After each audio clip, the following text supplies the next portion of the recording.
me présente rapidement, je m'appelle Hugo, je suis professeur, je suis petit chroniqueur de temps à autre pour Metal Mad TV, pour des petits live reports ou pour de temps en temps la chronique d'un disque ou d'un album.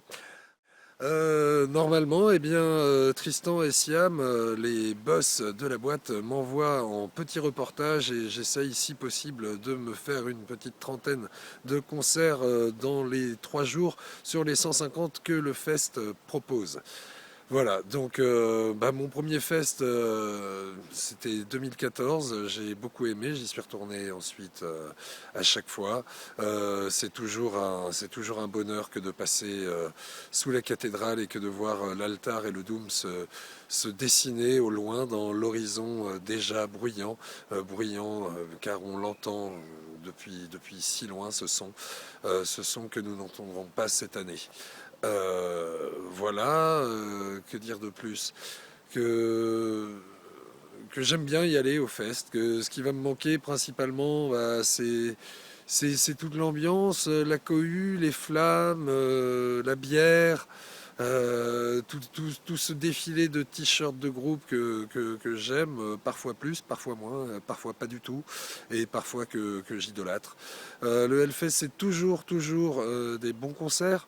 Forcément, il y a même dans la programmation éclectique qui nous plaît pas à tous pour les mêmes raisons, il y a toujours de quoi trouver son bonheur. Moi, je garde en tête un concert de Sisters of Mercy passé l'année dernière qui était tout simplement merveilleux.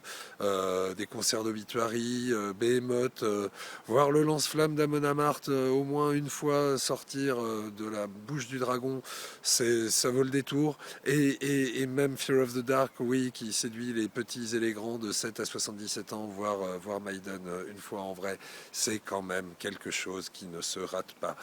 Voilà, de mon côté, j'ai un groupe à Nantes qui s'appelle FT17, qui raconte les tribulations de Marcelin Trouvé, poilu envoyé au front, et qui nous raconte son expérience de la guerre. Du métal mélodique orienté WW1, World War I, la Première Guerre mondiale.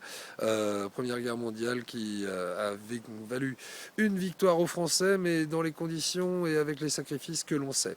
Donc voilà, pas de Hellfest cette année, pas de chronique pour moi, mais j'espère pouvoir officier bientôt pour Metal Mad TV. Un gros bisou.